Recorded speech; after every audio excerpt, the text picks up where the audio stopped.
Hello दोस्तों, स्वागत है आपका इस पॉडकास्ट में जिसका नाम है books choice and a bunch of stories. उम्मीद है आप सब लोग सही होंगे, स्वस्थ होंगे और व्यस्त होंगे अपने अपने कामों में और अच्छी अच्छी किताबें भी पढ़ रहे होंगे। पिछले काफ़ी दिनों से मैं किसी एक पॉडकास्ट के साथ आपके सामने नहीं आ पाया क्योंकि कुछ काम की व्यस्तताएं थी और कुछ अच्छा पढ़ा भी नहीं था। आजकल वैसे भी पढ़ने की क्षमता थोड़ी सी कम होती जा रही है। जब से मोबाइल फ़ोन में रील्स आई हैं और हम लोगों ने रील्स देखना शुरू किया है, तब से किताबों के अंदर इतना ज़्यादा कंसंट्रेशन हो नहीं पा रहा और इसकी वजह से मैं काफ़ी ज़्यादा चिंतित भी हूँ। और मुझे ये भी लगने लगा है कि क्या मैं वो अच्छी किताबें सेलेक्ट भी कर रहा हूँ जो मुझे पढ़नी चाहिए, क्योंकि मैं नई नई तरीके की किताबें ट्राई करता हूँ पढ़ने की और मैं ज़्यादातर पढ़ भी लेता हूँ। पर मैंने खुद रियलाइज़ किया कि पिछले एक साल में पढ़ने की क्षमता काफ़ी कम हुई है और इसकी सबसे मुख्य वजह जो मैंने पता किया है और जो मुझे पता चली है और मैंने जिस पर विचार किया है वो यही है कि अब ज़्यादातर समय मोबाइल की स्क्रीन पर एक एक मिनट की रील्स देखने में जा रहा है। तो जो हमारा दिमाग है वो शायद इतना कंसंट्रेट नहीं कर पाता किताब को पढ़ने में, और उसे दिमाग को काबू करने के लिए आपको बहुत ज़्यादा इच्छा शक्ति की ज़रूरत होती है। और पर पिछले हफ्ते मुझे एक किताब मिली जिसको मैंने पढ़ना शुरू किया और आज हम उसी के बारे में बात करेंगे। उससे पहले थोड़ी सी बात आजकल के मौसम की, जो एनसीआर में हो रहा है। पूरा उत्तर भारत जो है वो बाढ़ की चपेट में है और दिल्ली गुड़गांव भी लगभग आधे से ज़्यादा डूब चुका है। और इन्हीं रीलों के माध्यम से पता चलता है कि दिल्ली के लोग कैसे उसका भी आनंद ले रहे हैं। प्रशासन की कमियों को तो छिपाया ही जा रहा है, उसके बारे में कोई बात नहीं कर रहा, पर दिल्ली के लोग भी काफ़ी आनंदित हैं उसे देखकर, लगता है। इन्हीं रीलों को देख देख के मुझे पता चला है कि कैसे लोग सड़कों पे आकर अपने परिवार के साथ गोते लगा रहे हैं पानी में। कोई पानी के नीचे बैठा है, कोई बच्चे को खिला रहा है उसमें। इससे ज़िंदा दिली तो आपकी दिखती है, पर प्रशासन की असफलता भी दिखती है और पूरी दुनिया में कोई बहुत अच्छा नाम नहीं जाता हम लोगों का। पर इससे लगता है कि शायद हम लोगों ने इन सब बुराइयों के साथ रहना सीख लिया है। इसी रीलों को देखते देखते मुझे उसके अंदर एक रील दिखाई दी इसके बारे में, जिसमें लिखा भी था कुछ, और कुछ ऐसा लिखा था कि कुछ दिन की ज़िंदगी यूँ ना गिला कीजिए, चाय दवा दर्द दारू मोहब्बत जो मिले मज़ा लीजिए। तो चलिए हम भी आज की दोपहर में बैठ गए चाय का कप लेकर और हाथों में वो किताब लेकर जिसके बारे में हम बात करेंगे। किताब का नाम है द हिडन हिंदू और इसको लिखा है अक्षत गुप्ता ने, और इस किताब के 3 पार्ट हैं। इसका पहला पार्ट रिलीज़ हुआ था 2016-17 में और अब इसके 3 अंश आ चुके हैं और मैंने तीनों को एक साथ ही पढ़ा। और तीनों किताबों को एक साथ ख़त्म करने के बाद ही मैंने डिसाइड किया कि मैं इसके ऊपर एक पॉडकास्ट बताऊं और आपको इस किताब की कुछ खूबियों के बारे में बताऊं। और उम्मीद है कि इसको सुनने के बाद आप भी इस किताब को पढ़ेंगे और इन्जॉय करेंगे। तो चलिए शुरू करते हैं books choice and a bunch of stories. तो दोस्तों, जैसे कि मैं बातें कर रहा था कि बहुत मुश्किल से रीलों की दुनिया से खुद को बचाकर मैं एक किताब ख़त्म कर पाया हूँ। एक क्या, वो 3 किताबें हैं। तो और उसी के बारे में आज हम बात करेंगे, द हिडन हिंदू। 3 किताबें, 3 दिन और 6 सिटिंग, और कहानी अभी भी बाकी है। बहुत समय बाद मुझे एक ऐसी किताब मिली जिसको एक दिन में मैं पढ़ पाया, दूसरे दिन उसका दूसरा भाग और तीसरे दिन तीसरा भाग। आजकल रील के ज़माने में ऐसी किताबें नहीं मिलती और आपको बांध सकें। अक्षत गुप्ता की लिखी हुई कहानी द हिडन हिंदू, जिसके 3 भाग पिछले 1 साल में आए, और एक ये ऐसी किताब है जो ये कर पाती है कि हम वापस जो है किताबों की दुनिया में जाएं और अच्छी एक कहानी को एंजॉय करें। अक्षत ने बहुत ही खूबसूरती से भारत के इतिहास के पुराने किरदारों को लेकर जिस तरह आज के समय में ढाला है, बहुत ही शानदार है। सबसे खूबसूरत बात यह है कि लेखक ने इतिहास को तोड़ मरोड़ कर प्रस्तुत नहीं किया गया। जो जैसा लिखा गया उसको बिल्कुल वैसे ही लिखा है।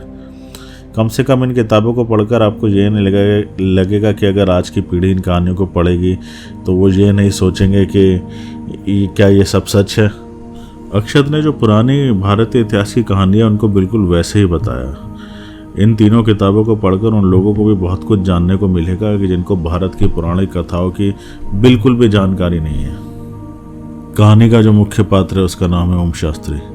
ओम शास्त्री का जन्म हिंदुस्तान में तमिलनाडु राज्य के किसी गांव में हुआ है और आज जब ये कहानी बताई जा रही है 2020 में, तो 2020 में ओम शास्त्री एक अघोरी है। यह अघोरी के भेष में है और उसे गिरफ्तार किया जा चुका है। दृश्य चेंज होता है अंडमान निकोबार के एक आइलैंड पर, जहाँ पर कुछ एजेंट उसके साथ पूछताछ कर रहे हैं उसके बारे में, जहाँ ओम शास्त्री उन्हें बताता है कि वो अघोरी कैसे बना और उसका जन्म कहाँ हुआ। वो उन्हें जानकारी देता है कि वो इस पृथ्वी पर सतयुग के समय से है, मतलब उसने चारों युग देखे हैं। उसने श्री राम से मुलाकात की है, उसने कृष्ण से भी मुलाकात करी है, उसने महाभारत भी लड़ाई भी देखी है, वो सम्राट चंद्रगुप्त के साथ भी रहा है और वो ये सब बातें कर रहा है और इसकी बातों पे किसी को कोई यकीन नहीं है। और वो कहता है कि जैसे भारतीय पुरानी कथाओं में 7 चिरंजीवियों की बात की जाती है जिनके बारे में हम सब जानते हैं, और ये वो 8वां चिरंजीवी है जिसके बारे में कोई नहीं जानते। तो कहानी यहाँ से शुरू होती है और कैसे वो कहानी आगे बढ़ती जाती है। जब ओम शास्त्री ये सारी बातें इन एजेंट्स को बता रहा है तभी वो स्थल पर हमला होता है और कुछ लोग आते हैं जो ओम शास्त्री को मारना चाहते हैं, और तभी वहाँ पर एंट्री होती है अश्वत्थामा और विश्वामित्र की। अब वो लोग वहाँ पर कैसे आए हैं, क्या करने आए हैं, यहीं से ही कहानी शुरू होती है। और एक खूबसूरत किताब जो अक्षत ने लिखी है, जब मैं इसको पढ़ने बैठा तो पहले 50 पेज मेरे लिए पढ़ना थोड़ा सा मुश्किल था, पर 50 पेज पढ़ने के बाद आप इसे पढ़ते ही चले जाएंगे। इतनी इंटरेस्टिंग तरीके से उन्होंने इस कहानी को लिखा है। और मैंने भी भारत की पुरानी कहानियों के बारे में काफ़ी कुछ पढ़ा है। काफ़ी कुछ पढ़ा क्या है, मैंने लगभग सारी पुरानी कहानियाँ पढ़ी हैं और जिस तरीके से अक्षत ने उनका व्याख्यान किया है अपनी इस किताब में वो काबिल तारीफ़ है। मैं काफ़ी समय से एक ऐसी किताब की को खोज कर रहा था जो इन सब बातों को भी लेकर आए दुनिया के सामने, पर वो ऐसा कुछ हो नहीं पा रहा था और खुद हम में खुद लिखने की हिम्मत नहीं थी। पर मुझे काफ़ी खुशी हुई जब मैंने अक्षत की ये किताब पढ़ी और उसने ये सारी बातों को किया बिना किसी लाक लपेट के। उन्होंने सारी बातें साफ साफ रखी हैं और कैसे वो पुराने इतिहास में हमें लेके नहीं गए जबकि वो उस इतिहास को आज के मॉडर्न वर्ल्ड में लेके आए। मतलब उनकी कहानी पर पास्ट में नहीं, उनकी कहानी प्रेजेंट में है। कैसे वो आज के समाज को, आज की जनरेशन को एंगेज करने के लिए आज के समाज में उन पुराने कैरेक्टर्स को लेकर आए हैं, वही उनकी लिखने की काबिलियत को बताता है। और इस कहानी का जो दूसरा मुख्य पात्र है उसका नाम है नागेंद्र, और कहिए वो इस कहानी का विलन है और उसके भी कुछ साथी हैं। उनके गुरु हैं शुक्राचार्य और उनके 2 बहुत ही इम्पोर्टेंट साथी हैं जिनकी कहानी बहुत ही शानदार और बहुत ही बढ़िया तरीके से अक्षत ने लिखी है। जब आप उनकी कहानी पढ़ेंगे और इमेजिन करेंगे तो आपके रोंगटे खड़े हो जाएंगे। कुछ सीन तो अक्षत ने उनके इस तरीके से लिखे हैं कि वो आपको बार बार सोचने पे मजबूर कर देंगे। खासकर नागेंद्र का एक सीन है जहाँ पर वो अपने आश्रम में जहाँ वो रहता है वहाँ के जितने भी लोग हैं उन सबको जहर खिलाकर मार देता है। पर जब वो मर रहे होते हैं तो अपने गुरु के सामने ये बात कन्फेस कर लेता है कि हाँ इन सबको मैंने मारा, और उसको जिसके साथ मिलके उसने मारा था वो उसका प्रेमी होता है जिससे वो प्रेम करता है। और उन दोनों के बीच में उस समय जो संवाद दिखाए गए हैं और जिस तरीके से उस दृश्य को अक्षत ने लिखा है वो आपके रोंगटे खड़े कर देगा। मतलब वो इतनी खूबसूरती से लिखा गया है कि एक बार पढ़ने के बाद मेरे खुद के रोंगटे खड़े हो गए कि इतना विभत्स तरीके से उन्होंने उसको लिखा है कि आपको लगेगा कि सही में कि ये आदमी इस लेवल तक जा सकता है जिसके बारे में हम कहानी में सुनेंगे। और एक और दृश्य जहाँ पर नागेंद्र की जो प्रेमिका है लिपिका, जब वो अपनी कहानी बताती है, जब आप उसकी कहानी सुनेंगे, उसका बैकग्राउंड, वो बातें भी आपके रोंगटे खड़े कर देंगे। अक्षत ने उसे इतनी खूबसूरती से लिखा है कि कमाल लिखा है। आप शायद उसे एक दो बार दोबारा पढ़ना चाहें उसकी कहानी को, पर वो जो कहानी बताई गई है उसके अंदर कितना दर्दनाक उसकी कहानी है और कितनी उसमें उसकी पीड़ा छलकती है, वो सब आप देख सकते हैं। इससे आपको पता चलेगा कि हम इंसानों का व्यवहार कैसा होता जा रहा है। सतयुग से हम कैसे थे और अब कलयुग बढ़ते बढ़ते बढ़ते हम लोग कहाँ पहुँच गए। बहुत ही शानदार तरीके से उन्होंने उसको लिखा है। कहानी काशी से शुरू होती है। काशी से शुरू होने के बाद वो भारत के कई पौराणिक स्थलों जैसे कैलाश मानसरोवर से होते हुए द्वारिका से भीमकुंड से जो है जनतैलोरा की गुफाएं, और जो आज के समय में काफ़ी ज़्यादा प्रचलित है साबरमला का जो मंदिर है केरला में, वहाँ तक पहुँचती है। और जिस तरीके से अक्षत ने उन सब चीज़ों को एक साथ इकट्ठा किया, एक साथ मिलाया है 3 पार्ट में, वो काबिल तारीफ़ है। मतलब अभी भी आप सुनते हैं कि सबरीमला मंदिर का एक दरवाज़ा बंद है। अगर आप ये किताब पढ़ लेंगे तो शायद आपको यकीन हो जाएगा कि वो किस लिए बंद है। जो अंत में, जो आखिरी 3rd पार्ट के अंदर अक्षत ने कहानी को कंक्लूड किया, कहानी कंक्लूड तो नहीं हुई है, ये एक मैं कोई स्पॉइलर दे रहा हूँ, पर फिर भी जो भी कुछ कंक्लूजन हुआ है अब बहुत ही शानदार तरीके से कंक्लूजन हुआ है। हाँ, अब ये सोचना एक अलग बात है कि जब आप उसे पढ़ेंगे तो आपको अच्छा लगेगा कि नहीं। अगर मेरी तरफ से देखा जाए तो अगर कहानी को 10 में से कुछ नंबर देने हो तो मैं शायद 8 नंबर दूं, और जो मैं 2 नंबर काटूंगा वो उसके अंत के लिए ही काटूंगा, क्योंकि मेरे ख्याल से वो थोड़ा सा ज़्यादा हो गया। पर जिस तरीके से उन्होंने उसे लिखा है वो बहुत ही काबिल तारीफ़ है। उनकी इमेजिनेशन, राइटिंग की इमेजिनेशन काफ़ी काबिल तारीफ़ है, और काफ़ी समय से इंतज़ार था एक ऐसी किताब का, एक ऐसे लेखक का जो भारतीय इतिहास को इस तरीके से बताए और आज के ज़माने में उसको लेकर आए। तो द हिडन हिंदू, अगर आप इन सब चीज़ों में दिलचस्पी रखते हैं तो हिडन हिंदू आपको ज़रूर पढ़नी चाहिए, और आप एक बार पढ़ेंगे तो आपको अफसोस नहीं होगा। जिस तरह अमीश ने पुरानी कथाओं को अपने तरीके से लिखा है और नई पीढ़ी को काफ़ी कंफ्यूज किया है, अक्षत ने ऐसा बिल्कुल नहीं किया है, जो कि बहुत ही शानदार है। अक्षत ने पौराणिक कहानियों को तो शानदार ढंग से बताया ही है, पर बाकी जो कहानियां हैं वो भी बहुत दमदार हैं। जैसा मैंने कहा, मुझे काफ़ी समय से इंतज़ार था ऐसी किसी किताब का जो भारत के इतिहास की बातें करती हो। दोस्तों, मुझे लगता है कि अब समय आ गया है कि ऐसी और भी कहानियाँ लिखी जाएँ। कब तक हम लोग पश्चिम की कहानियों को सुनते रहेंगे, कब तक उन्हें पढ़ते रहेंगे। सुना इन 3 किताबों पर एक वेब सीरीज़ भी बन रही है, और अगर वो ऐसा हुआ तो बहुत शानदार होगी। वेब सीरीज़ या कोई 3 पार्ट की मूवी बन रही है।